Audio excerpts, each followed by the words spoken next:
안녕하세요. 금강경에 물들다 38번째 시간입니다. 지난 시간에 제1심 테스트라 그랬잖아요. 가치체계에 대한 테스트. 나는 무엇을 제일로 생각하는가? 그리고 나는 무엇을 세상을 위해 줄 수 있는가? 나의 재물을, 나의 목숨을, 나의 공덕을 줄 수 있는가? 근데 이 법문을 포함해서 금강경 앞부분을 전체를 다 듣고 아무도 여기서 지금 우시는 분이 없어.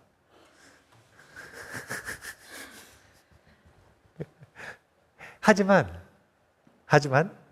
이제 수보리존자는 그 법문을 쭉 들으신 이후에 눈물을 흘리시는 장면이 금강경 속에 나오게 되는데, 우리가 언젠가는 그 금강경 속 수보리존자의 마음을 이해할 수 있는 그런 순간이 왔으면 좋겠다라는 생각으로 오늘의 주제를 준비해 봤습니다. 오늘의 주제는 세상에서 가장 큰 기쁨이에요.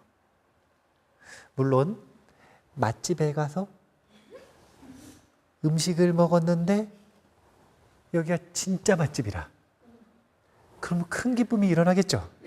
왜냐하면 가짜 맛집도 많거든요. 내 집 마련을 위해서 1년, 2년, 10년을 열심히 일을 해서 내 집을 마련하는 기쁨도 있겠죠. 근데 이런 모든 기쁨을 뛰어넘는 환희가 있으니 그 환희를 법희라고 합니다. 법을 깨쳤을 때의 기쁨.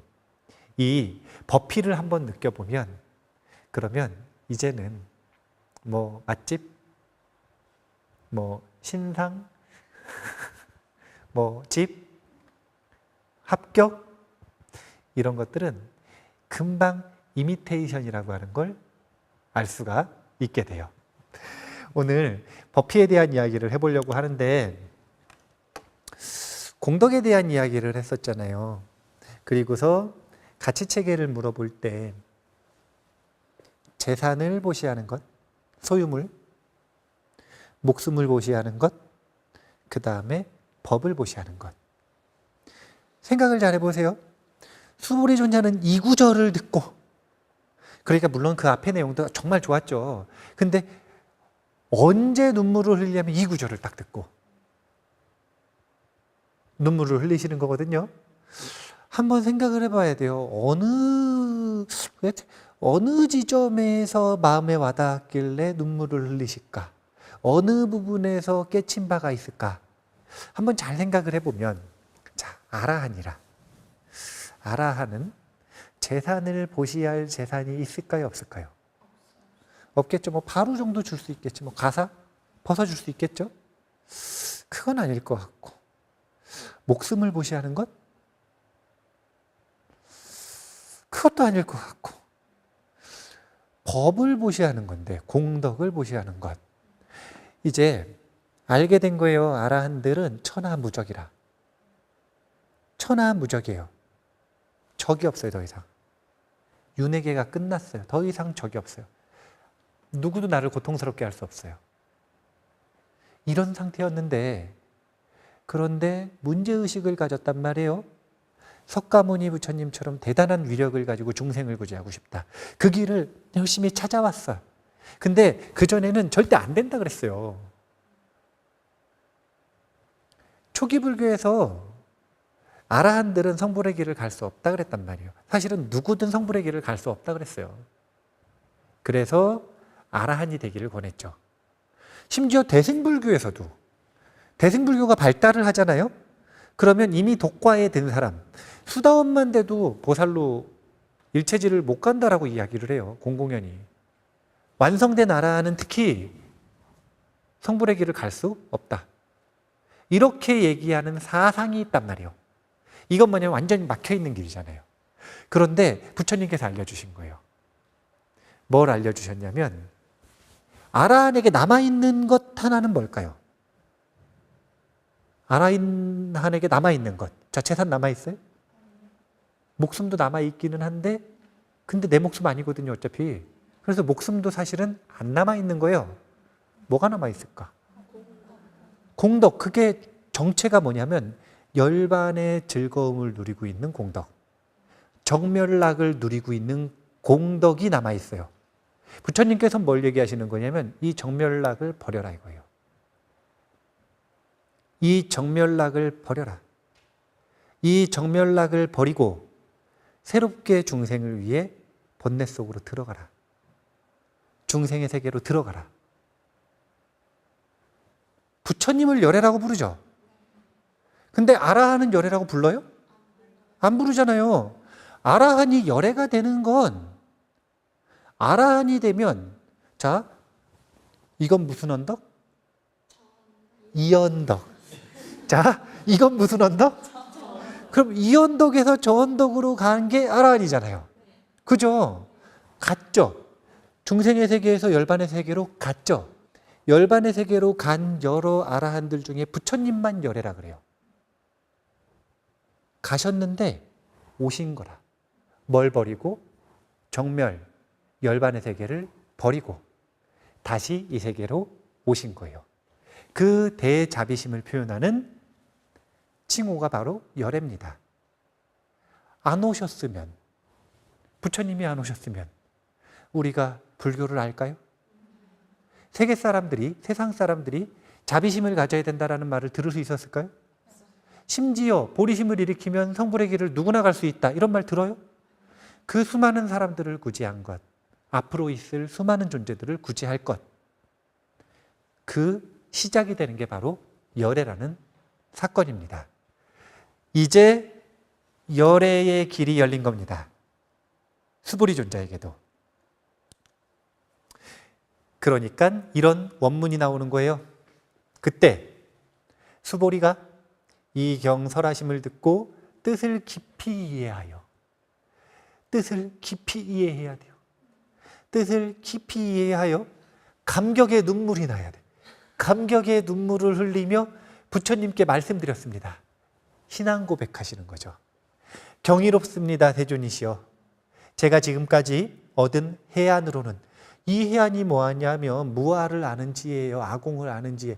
그걸로도 몰랐다 이거라. 부처님께서 이같이 깊이 있는 가르침, 설하심을 들은 적이 없습니다.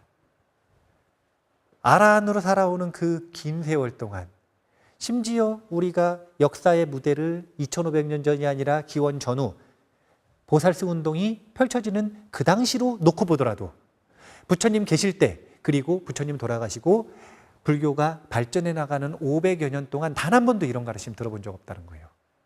항상 아라한은 성불 못한다, 이 말만 들어왔다라는 거예요. 중생은 중생이지 성불 못한다. 중생은 중생이지 무슨 성불을 하느냐. 아라한해라. 아공만 알았으면 됐지 무슨 세상의 진리를 꿰뚫어 아느냐. 그랬는데 어떻게 하면 나 그리고 일체 중생이 성불의 길을 갈 수 있는지 이 깊은 설법을 듣고 맨 마지막 정멸락에서 벗어나야 된다 라고 하는 그 부분이 스위치가 돼서 환희의 눈물을 흘리는 겁니다. 환희의 눈물. 이 환희심의 작용과 환희심이 어떤 근원에서 나오는지 마음의 근원을 한번 이야기를 해보려고 합니다. 수보리 존자는 길 없는 길이 열린 것, 이 기쁨으로 길 없는 길이 열리는 법, 법을 증득한 희, 환희를 느낀 것이다. 이런 환희를 느껴보시기를 바라고요. 그런 환희심에는 종류가 있습니다. 5가지 종류가 있다고 경전에서 이야기해요. 작은 희열, 순간적 희열, 되풀이되는 희열, 들어올리는 희열, 충만한 희열. 삐띠. 헷갈릴 수 있으니까 작은 삐띠, 순간적인 삐띠, 되풀이되는 삐띠, 들어올리는 삐띠, 충만한 삐띠. 하나하나 간단하게 보면 작은 삐띠는 경전에서 조금 더 자세하게 묘사를 하기를 뭐라고 묘사를 하냐면요, 피부에 소름이 돋는 느낌이래요. 피부에 소름 돋는 느낌. 뭔가 공감이 확 되는 순간이 있을 때, 뭔가 깨쳤을 때 소름이 착 돋는 그런 느낌. 그래서 요즘 친구들이 돋는다 이런 표현 쓰잖아요. 뭐 굉장히 막 놀라운 일이나 신기한 일이나 뭔가 굉장히 좀 희유한 정보나 이런 것들을 전달할 때 내가 돋는 정보 줄게 뭐 이렇게 표현을 하잖아요. 그런 표현들이 지금 요 삐띠가 요 작은 삐띠 정도는 일반적인 사람들도 어느 정도 느끼고 살아간다는 거예요. 그러니까 이제 그런 느낌이 있으면 자기가 직감을 중요시 여기는 사람이라고 생각을 해보세요. 어떤 정보를 들었어, 어떤 사람을 봤어. 근데 갑자기 소름이 딱 돋아요. 그런 일이 있을 것 같아요? 부처님한테 누가 아니라 그랬단 말이에요. 근데 부처님은 있다 그러셨어요. 왜냐하면 전생업 때문에 만나지는 사람이 있으면 그 사람과 사랑에 빠지는 건 정말로 한 찰나라고 이야기를 해요. 마음 밑바닥에서 이 사랑하는 애의 힘이 용솟음 치듯이 그냥 올라와 버린대요. 전생업 때문에. 그러면 여기서 벗어나기가 사람의 인력으로는 너무 어려운 거예요. 그냥 빠져버리는 거죠. 확 빠져버리는 거죠. 이런 전생업들이 있는데 그런 전생업에 잘 맞는 사람을 만나면 직감이 좋은 사람은 좋은 느낌의 소름이 돋겠죠. 그런 것들이 전생업 때문에만 느끼는 것? 이런 건 일반적인 사람들이고, 공부하고 수행하고 법을 증득하기 위해 노력하는 사람들은 그런 전생업 때문이 아니라 법을 증득하는 과정에서 이런 삐띠를 느껴야 한다. 이 정도까지는 다 느껴봤죠? 두 번째, 순간적인 희열. 이 삐띠는 보통 어떻게 묘사를 하냐면 번개 맞은 것 같은 느낌이라고 표현을 해요. 등줄기가 짜릿한 거. 등줄기가 짜릿한 거. 물론 저기 높이 올라가는 자이로드롭인가요? 그걸 타고 이렇게 올라가는데 계속 무서워. 그러다가 이 자이로드롭 이 설계자가 아주 이 사람의 심리를 잘 알아요. 올라가가지고 3초 정도 멈춰 있어. 올라가서 곧바로 떨어지지 않고 한 3초 정도 딱 멈춰 있어요. 언제 떨어질지 알 수가 없어요. 처음 올라간 사람은. 정말 많이 탄 사람은 하나, 둘, 셋 하고 떨어지니까 상관이 없는데 미지의 공포. 언제 어떤 속도로 떨어질지 알 수가 없어요. 그러면은 거기서 딱 잔뜩 긴장을 하고 있다가 훅 떨어지기 시작을 하면은 등줄기가 짜릿해요, 안 짜릿해요? 네, 그걸 느끼고 싶어서 그걸 타는 거라. 그러니까 수행 안 하는 사람은 이 순간적인 희열을 느끼고 싶으면 자이로드롭을 타야 돼요. 돈 내고. 그런데 법을 증득하기 위해 노력하는 수행자들은 그럴 필요가 없어요. 이런 느낌을 공부하다가 느끼게 된다. 수행하다가 느끼게 된다. 가만히 앉아서 좌선하다가 느끼게 된다. 염불하다가 느끼게 된다. 금강경을 읽다가 느끼게 된다. 이런 느낌이 아주 삶의 큰 원동력이 되는데 저 환희는 충만함을 가져온단 말이에요. 그 충만감이 삶의 에너지가 되는데 그런 에너지 충만한 느낌들을 우리가 경험을 하려면 제일 좋은 방법은 법피를 느끼기 위해서 수행하는 것이다. 아시겠죠? 되풀이되는 희열, 이건 뭐냐면요, 경전에서 비유를 하기를 파도처럼 울렁울렁 밀려온답니다. 환희의 에너지가. 몸이 파도에서 울렁울렁 하듯이 전신이 파도처럼 이 에너지가 밀려오는 게 느껴진대요. 울렁울렁 하는 거예요. 그리고 순간적으로 번개 맞은 것처럼 딱 끝나는 게 아니라, 소름 돋고 끝나는 게 아니라 되풀이 되는 거죠. 오랫동안. 이런 환희. 느껴보신 적 있으세요? 춤추는 분들, 춤추면 이런 느낌을 받을 수 있죠. 예. 춤추는 거 좋아하니까. 예. 되풀이 되는 희열. 그 다음이 뭐냐면, 이게 아주 재밌는 건데, 들어올리는 희열이 있어요. 이게 뭐냐면, 우리가 법피라고 하는 건 새로운 어떤 법을 얻었을 때 느낄까요? 법을 가지고 집착을 버렸을 때 느껴질까요? 버렸을 때 느껴지겠죠? 버리면 어떻게 되냐면 우리 몸에는 생명에너지가 흘러. 생명에너지. 생명 에너지가 원래 흘러야 돼. 어릴 땐 너무 당연하게, 갓난아기 땐 너무 당연하게 그냥 흘러. 그래가지고 정수리 여기가 열려 있어요. 그래서 여기서 숨 쉬거든요. 갓난아기들은. 여기를 만져보면은 여기가 보들보들하니 여기서 이렇게 말랑말랑 해가지고 열렸다 닫았다 해요. 두개골이 아직 안 굳어가지고. 그래가지고 여기 정수리 호흡을 하거든요. 근데 이제 이 나이쯤 되면은 완전히 굳어버렸어요. 여기가 이렇게. 골이 이렇게 딱 굳어버리는 거예요. 그러면은 에너지 순환이 원활하게 이루어지질 않는데, 굳는 원동력이 뭐냐면 집착들이라. 잘못된 견해와 집착들, 감정에 대한 집착들이 에너지 센터를 굳어버리게 만들어. 그러면 그게 해결됐다라는 게 집착을 놓아버린 거잖아요. 법을 듣고 집착을 놓아버렸어. 그러면은 에너지 센터가 활성화가 되는 순간이 올까요, 안 올까요? 그러면 밑에서부터 상승하는 에너지가 올라오게 돼 있어요. 그게 만들어내는 게 들어올리는 환입니다. 그리고 이게 정말로 강렬할 때는 대표적으로 묘사되는 게 선정에 처음 들어갈 때. 스님들이 선정 닦는 이 메디테이션 센터, 명상 센터에서 많이 목격을 하는 장면들이에요. 이게 선정에 들어가기 시작하잖아요. 그러면 약간 앞으로 구부러지기 시작해, 이렇게. 그게 조는 게 아니야. 이게 착각을 하면 안 되는데, 명상센터 많이 안 가보신 분들이 그러면 그 사람 졸았다 이렇게 자꾸 생각을 하는데 그게 아니에요.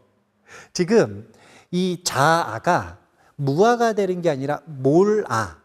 자아가 수면 밑으로 들어가기 시작을 하니까, 깨어있음만 남아있고 수면 밑으로 들어가기 시작을 하면 사실은 자세가 인위적으로 유지하려고 했었던 것들이 힘이 빠지고 이완되면서 앞으로 이렇게 좀 이렇게 구부러들어요. 그러다가 처음 선정에 들어가는 사람이 모두 다 그런 건 절대 아니에요. 근데 가끔 그런 분들이 있대요. 어떻게 하냐면 앉아있다가 자복에 있다가 뻘쩍 뛴대요. 발 풀고 일어나서 펄쩍 뛰는 게 아니라 가부좌 하고 있는 상태에서 몸이 떠오르는 거예요. 그걸 보고 뭐라 그러냐면 환희용약이라 그러는 거라. 앉아있을 때 기쁨을 느끼면 선정에 들어갈 때 뜨는 장면들이 있고요. 설법을 듣다가 법을 수행을 하다가 일어서 있는데 기쁨을 느끼면 펄쩍 뛰기도 하잖아요. 안 뛰어봤어? 왜 그래요? 아마추어 같이? 안 뛰어본 사람들 같이?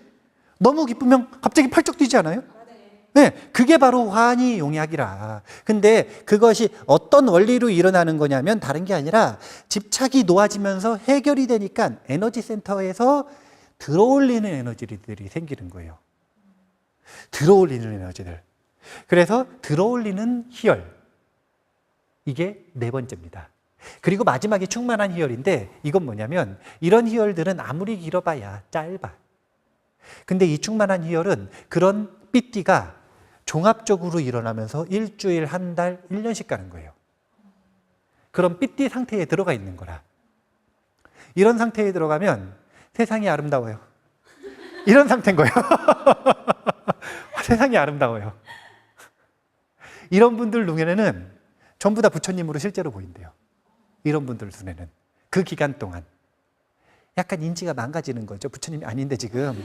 감각기관으로 볼 때 부처님이 아닌데 부처님처럼 보이는 것처럼 느껴지는 거예요. 환희심 때문에. 왜 인지가 망가졌다 그러면 있는 그대로의 진실이 아니거든요. 왜냐하면 그 삐띠의 작용이 나중에 거치고 나면 있는 그대로를 보는 거예요. 그래서 나중에는 삐띠도 버려야 되는 마음작용 중에 하나입니다. 그런데 분명한 건 이 환희심의 종류를 우리가 느껴볼 필요가 있다는 거예요. 그래야만 지긋지긋하게 고집 부리는 고집들이 사라져요. 자기가 가고자 하는 곳으로 가려고 하는 관성의 법칙 때문에 절대 방향성을 바꾸고 싶지 않거든요. 하던 짓 계속하고 싶고, 하던 선택만 계속하고, 어리석든 이게 파멸의 길이든 상관없어. 내 거면 소중하니까 그 길을 계속 가는 거예요. 그런데 그런 것들을 한 방에 바꿔주는 원동력 중에 하나가 저 환희심이에요.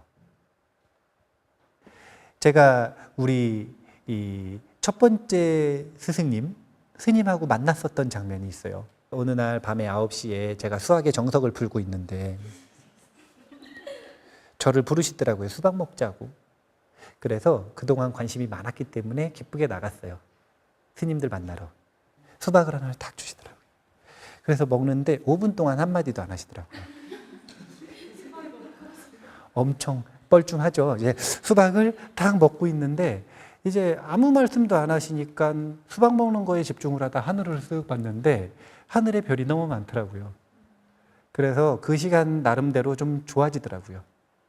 그런데 갑자기 침묵을 깨고 굉장히 생뚱맞은 질문을 저한테 하시는 거예요. 뭐라 그러시냐면 법우님하고 나하고 저 스님하고 오늘 지금 이 자리에서 여기서 왜 만났는지 알아요? 그러시더라고요. 그걸 내가 알면 수학의 정석을 풀고 있겠어요? 이미 도인이지? 또 한 3분 지나고 나서 스님이 문득 얘기를 하시더라고요. 사실은 전생에 나하고 이 스님하고 법우님하고 되게 친한 도반이었는데 오늘 이 절에서 이 시간에 다시 만나기로 약속했었는데 진짜 기억 안 나요? 그러시더라고요. 그 얘기를 딱 들으니까 기억이 나요? 안 나요? 안 나지! 안 나지! 아, 기억이 나기 무슨 기억이 나? 안 나죠? 근데 안 난다고 대답을 할 수가 없으니까 가만히 있었는데 머리로는 말도 안 되는 소리라는 생각이 살짝 들었어요. 그런데 신기한 게 번개 맞은 것처럼 등줄기가 짜릿한 거예요. 그게 뭐냐면 순간적인 희열. 그런데 정말로 신기한 건 이 경험 때문에 절에 단 한 번도 가지 않고 불교 하나도 모르던 사람이 갑자기 출가해버린 거 아니에요. 지도를 보는 건 힘이 없어요. 그 지도의 길을 단 한 번이라도 가면서 즐거움을 느끼는 것. 이것이 힘이 있는 거죠. 내비게이션에서 아무리 맛집 찾아가지고 아니면 좋은 관광 코스 찾아서 아무리 봐봐야 좋은 기억 하나도 없어요. 직접 가서 고생을 해도 그때 가가지고는 괜히 왔어 이래도 나중에 딱 기억을 하면 그때 진짜 좋았지. 이런 기억이 나잖아요. 강력한 에너지가 되는 건 직접 경험입니다. 그리고 그 직접 경험을 통해 이 환희심을 꼭 느껴봐야 돼요. 환희심 쇼핑몰 하는 것 같은데 그런 거 아니에요. 그런 거 아닙니다. 이 버피를 꼭 느껴보셔야 되는데 그 환희심을 표현을 하신 수보리 존자가 이렇게 표현하는 거예요. 세존이시여, 만일 어떤 사람이 이 경을 듣고 믿음이 청정해지면 바로 궁극적 지혜가 일어날 것이니 이 사람은 가장 경이로운 공덕을 성취할 것임을 알아야 합니다.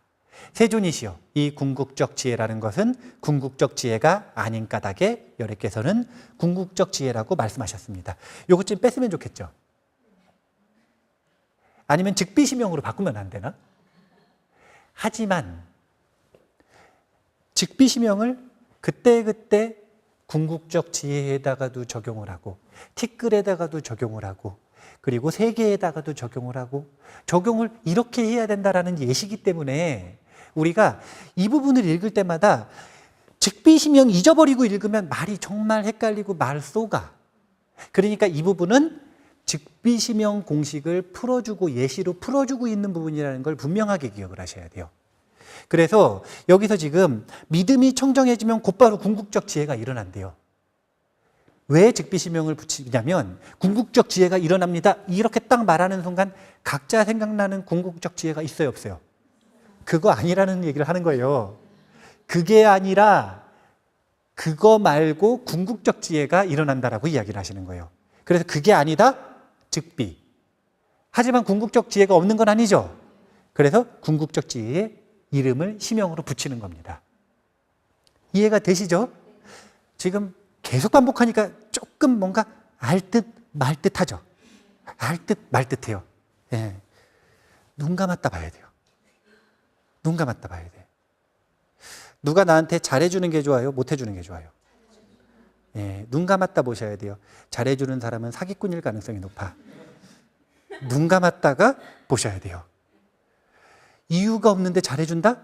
그러면 잘해주는 거에 쏘으면 안 돼. 눈 감았다가 다시 생각해 봐야 돼요.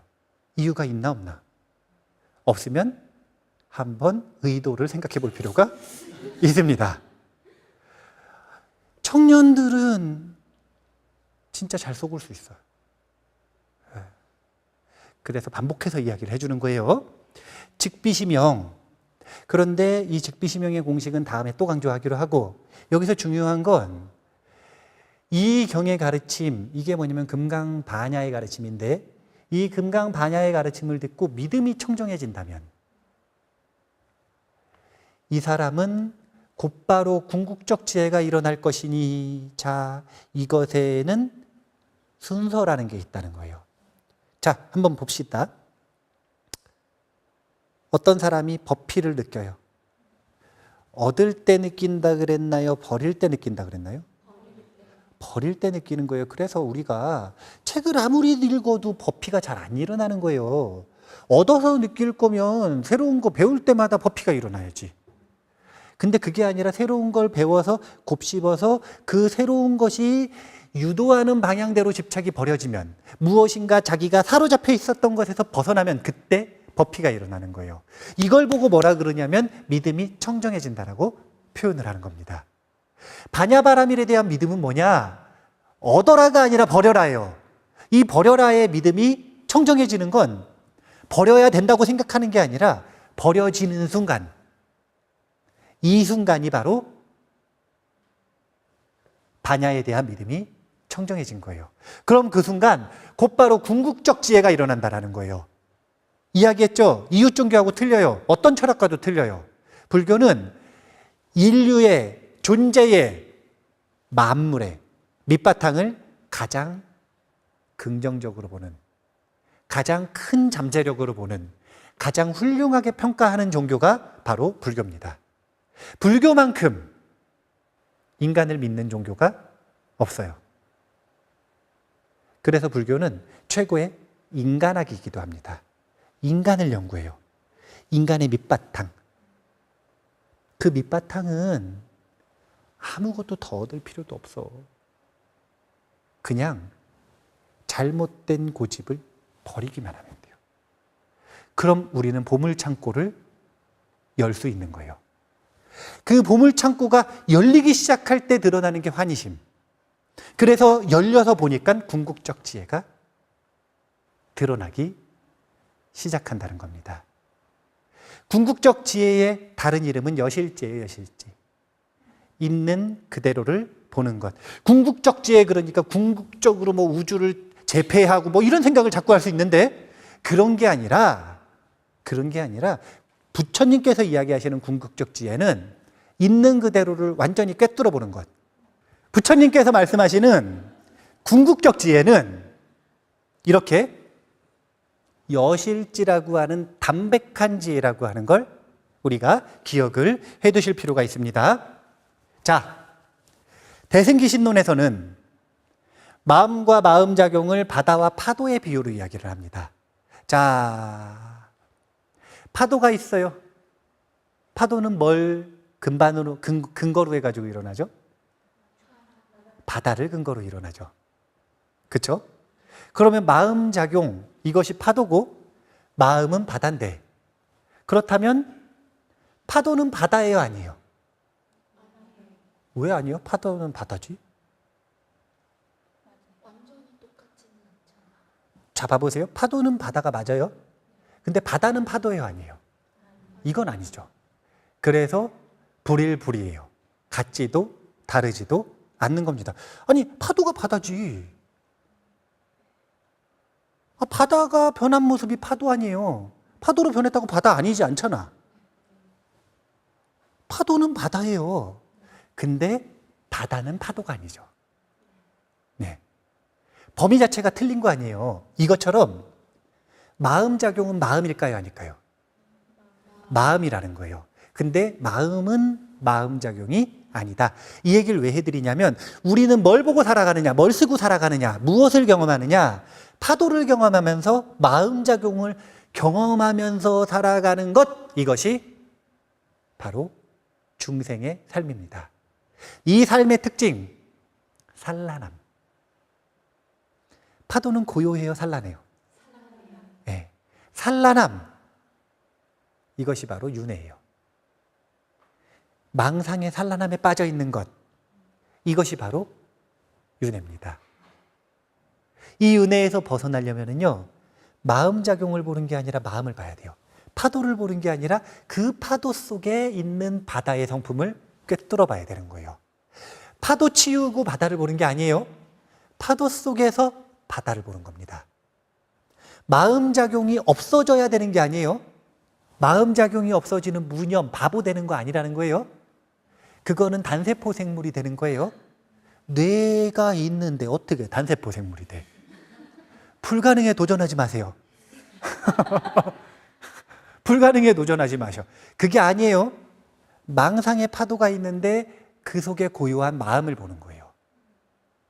망상을 치워버리고 마음을 따로 찾는 게 아니라 우리의 일상의 경험 속에 번뇌가 흔들리고 있는 이 세상 속에서 그 번뇌의 본래 성품인 마음을 보는 거예요.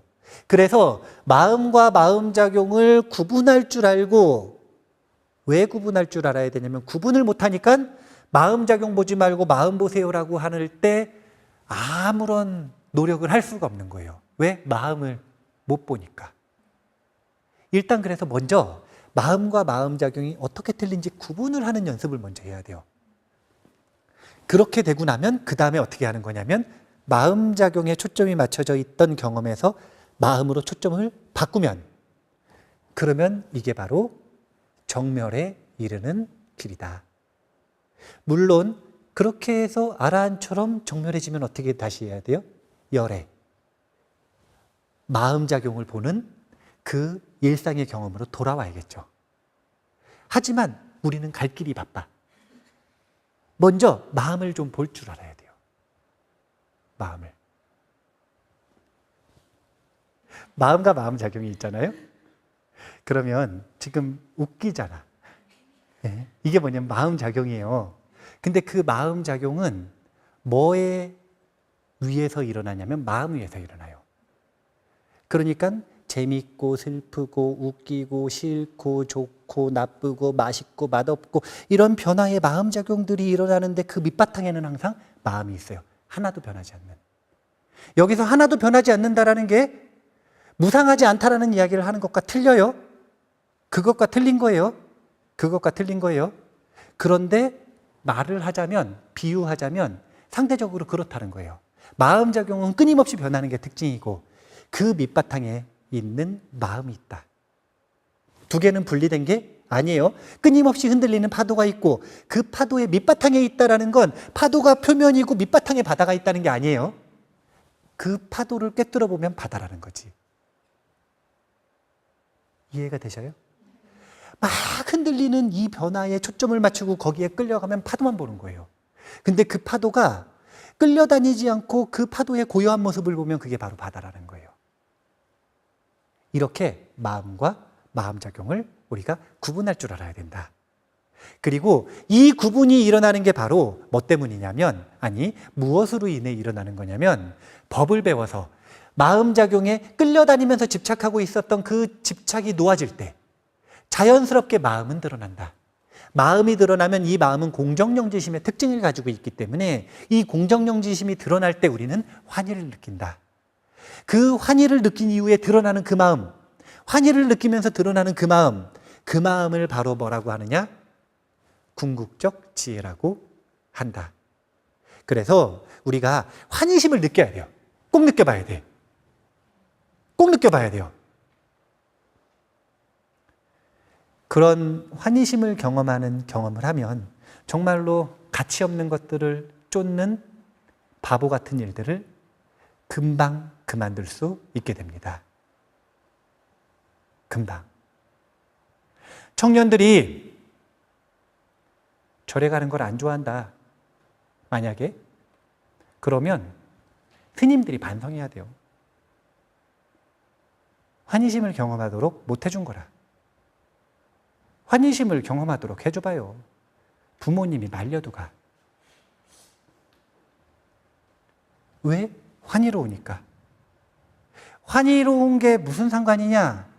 환희심이 일어나는 그 순간에 뭐가 드러났던 거냐면 궁극적 지혜가 드러났던 거예요, 사실은. 공적 영지심을 경험한 거라. 그 안심을 바로 경험한 거예요. 안심을, 금강심을.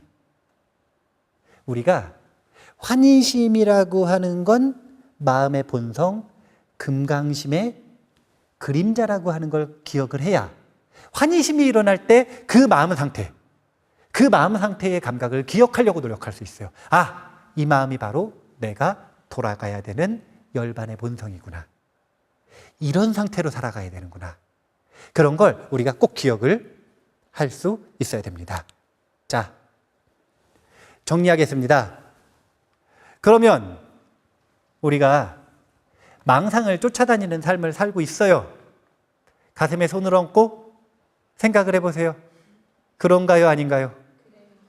가장 쉽게 자기를 점검해 볼 수 있는 방법은 산란하게 사는지 평화롭게 사는지 한번 보시면 알 수 있어요. 어떤 사람은 그럴 수 있죠. 전 산란하지 않아요.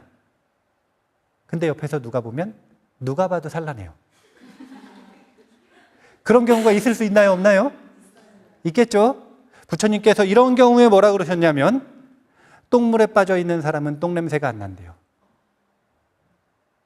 비로소 언제 나냐면 똥물에서 빠져나와서 목욕을 한번 하고 향기로운 꽃향기를 맡았을 때, 그랬다가 다시 똥물에 들어가려고 그러면 내가 똥냄새가 났구나라는 걸 그때 비로소 알 수 있게 된대요.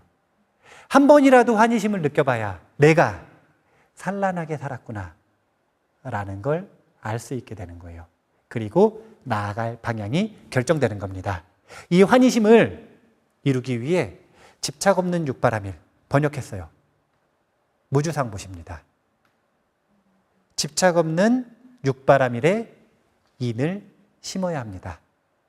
그랬을 때 이 사과가 열리는 순간 우리는 환희용약을 경험할 것이다. 수부리존자는 쓰러지는 환희를 느꼈는데 나는 왜 안 느끼나? 나는 눈물은커녕 소름도 안 돋는데. 그렇게 자신을 비하할 필요가 없습니다. 그 노력으로 집착 없는 육바라밀, 무주상 보시를 연습해 나간다면 마음의 과수원이 풍성하게 환희의 열매를 맺어낼 것입니다. 그런 기쁨을 누려보고 싶지 않아요? 세상에서 가장 큰 기쁨, 최고의 환희는 법이다 라는 걸 꼭 기억을 하셨으면 좋겠습니다. 자, 그러면 오늘 이만 마치겠습니다. 감사합니다.